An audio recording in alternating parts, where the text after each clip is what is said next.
Have you ever wondered what it's like to build an absolute masterpiece, knowing full well that time is just going to erase it? For thousands of years across ancient India, that was the harsh reality. Temples were built with perishable stuff, wood, mud, brick. They aged, they weathered the storms, and eventually they just vanished into dust. But today we're looking at the exact moment that all changed. Welcome to our explainer. We're strictly following the historical source material today, no improvising, to decode the life of a true Renaissance king of the Pallava dynasty. So imagine that ancient world for a second. You're a king, you've got vast wealth, and you want to leave a lasting mark. But your builders, they only have timber and brick. No matter how grand your design is, you know that a few centuries of rain, wind, and war will return your magnificent temple right back to the earth. For generations, leaders just accepted this endless cycle of creation and decay. Well, then came a king who looked at solid, immovable granite mountains and completely thought outside the box. He didn't just see a mountain, he saw a blank canvas of unbreakable stone. He saw an opportunity to literally conquer time itself. He basically thought, I am going to make my legacy eternal. And let me tell you, this was not your average ruler. We're talking about a visionary polymath. He wasn't just a military guy, he was a playwright, a musician, a painter, and a completely radical architectural innovator. His name was Mahendravarman I. He absolutely revolutionized South Indian culture, and we're going to track exactly how he kicked off the glorious era of rock-cut temples step by step straight from the sources. Section 1. The Innovator's Inscription, Redefining Architecture. When Mahendravarman I inherited the throne from his father, Simhavishnu, around 600 CE, he was handed a super stable, powerful empire based in Kanchipuram. Now, a lot of kings would take that stability and just immediately start border wars, right? But rather than just expanding his map, he chose to completely redefine Indian architecture. And nothing illustrates this revolutionary vision better than a specific historical record. If you visit the small village of Mandagapattu today, you'll find an inscription carved right into the rock that changed South Indian history forever. The text reads exactly this. This brickless, timberless, metal-less, and mortarless temple was caused to be made by King Vichitrachita. I mean, just think about the sheer audacity of that statement back then. He is so proudly bragging about the total absence of traditional, perishable materials. Now, what's super fascinating is that name he used at the end of the inscription, Vichitrachita. It's a title he actually gave himself, translating to the curious-minded or the innovative mind.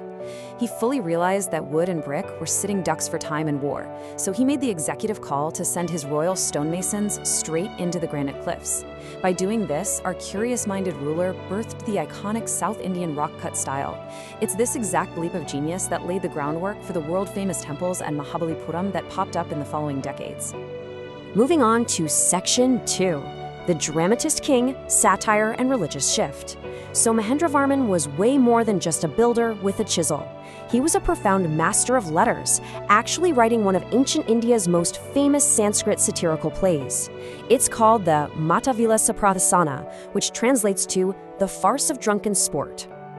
The really crucial takeaway here is how he used his intellect. In this brilliant comedy, the king used the theater to openly lampoon the different religious sects roaming the streets of his own capital.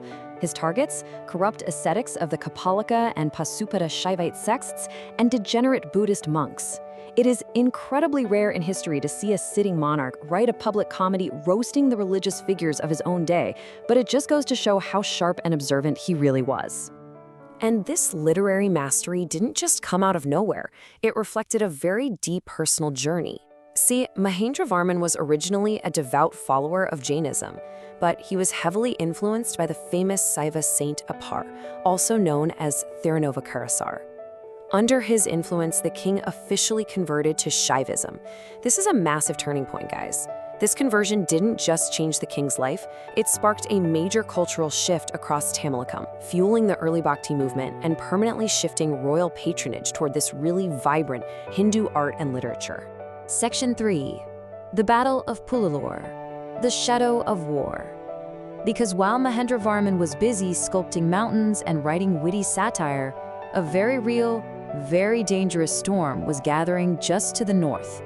It brings us to a rather harsh reality. A king cannot live by art alone. No matter how brilliant your cultural renaissance is, you still have to defend it. The Badami Chalukya dynasty, led by their notoriously ferocious emperor Pulakeshin II, started pushing aggressively southward. A clash was absolutely inevitable. Pulakeshin swept right through the northern provinces of the Pallava realm, aiming straight for the ultimate prize, the crown jewel of the empire, Kanchipuram.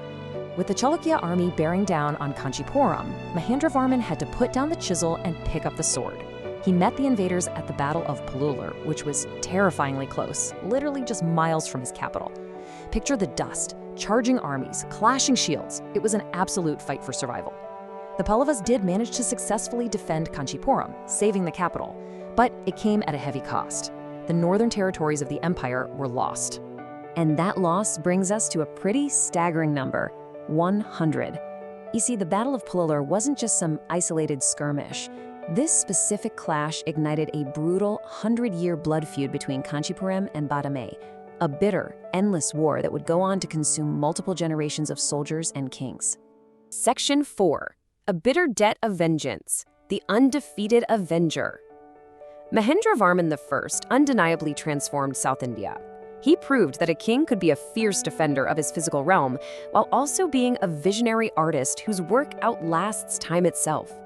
Because of that innovative mind of his, he left behind stone monuments that are still standing today, over 1,400 years later. But his death left behind a pretty complicated situation. When the crown was passed down, it went to his son, Narasimhavarman I, who was actually famously known as Mamalla, meaning the great wrestler. And Mamalla inherited a very heavy, very divided legacy.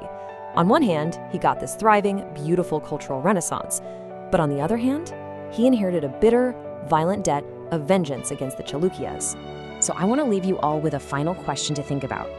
What happens when a peaceful renaissance is threatened and a son is left to exact vengeance?